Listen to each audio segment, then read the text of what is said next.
here's why you shouldn't buy the upcoming Ryzen 7000 series CPUs. For all the AMD fanboys, just give me a chance to explain, okay? I myself am running a Ryzen 9 5900X at the moment. Basically, the new CPUs are just gonna be too expensive for what they are. I mean, the 7600X Ryzen 5 is only gonna come with 6 cores for $299. At the same time, you can get the Intel i5 12600K for around $220 in Newegg right now, and also run that with the cheaper DDR4 memory. These processors are going to be quite comparable in terms of performance, and Intel's chip will continue going down in price as their new 13th gen comes out. And I mean, 13th gen i5 is gonna have a total of 14 cores and very likely is even gonna be able to challenge the Ryzen 7 7700X quite easily. Alright, so a big thank you to anyone that has stayed till this point in the video instead of just disliking the video, leaving a comment, oh, Intel fanboy, and leaving, you know. Thank you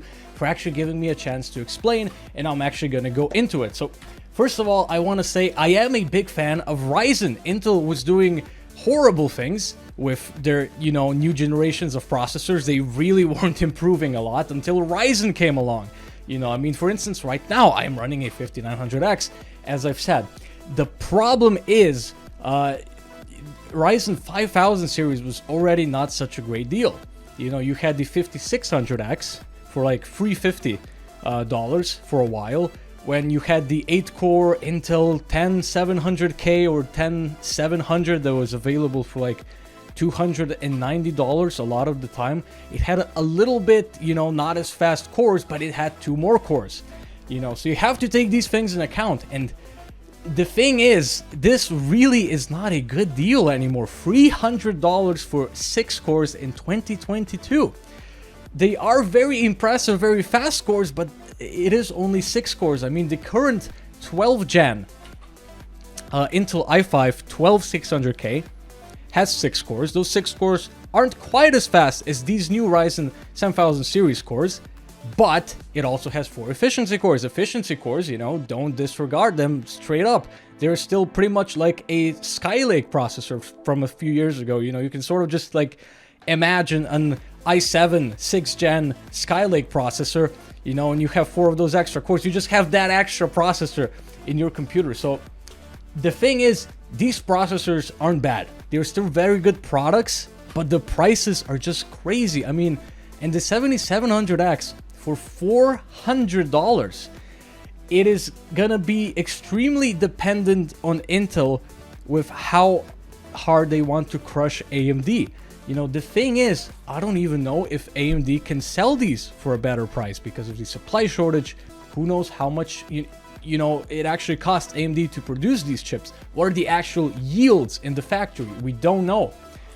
The fact is that if Intel comes in with their top i5 model, which is going to be a 6-core, 6 performance core model, along with 8 efficiency cores, so a 14-core processor, if they come in at $300 as well, that CPU is quite simply going to blow this CPU out of the water completely, at least on the multi-threaded workloads. And you have to remember, even if the gaming benchmarks won't differ that much, they might differ a lot more in a few years. Or if instead of testing on a clean test bench, you actually use your computer like a real person. You know, these things are not consoles.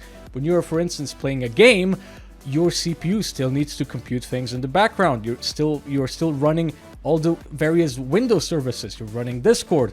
You might have Steam, Epic Game Store, all of these places updating your games. You might have a VPN active. You might be backing up stuff. All of this stuff takes performance away from your CPU.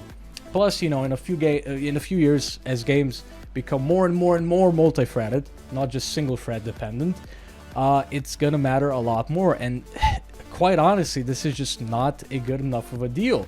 You know, especially if you're gonna be buying a Ryzen 5 or an i5, that is not exactly budget, but it's the lower end of the spectrum. So at that point, it's just better to go with Intel's 13th gen, because they're still going to be supporting DDR4, and DDR4 is a lot cheaper than DDR5 still. I mean, you can get 32 gigs of DDR4 for $90. I mean, that is, you know, that's crazy. So really, the main thing about these new chips is they are good chips. There's nothing wrong with them. It's just that AMD is being too greedy with the pricing compared to what Intel is going to be offering as well. So they're just not good because they're just not a good deal. You know, the 7600X, sorry, you know, 6 cores should have been a $200 part. You know, then it would be great, then it would be fantastic, but they're just way too expensive at this point. So that is my take on it. You know, let me know what you think about it. And, you know, hopefully AMD adds more cores next generation, you know, but the thing is, Intel with the new CEO, they are not taking their foot off the gas. So I mean, at the very least, innovation is gonna be keep getting pushed forward at a very fast pace, which is just very good for us consumers.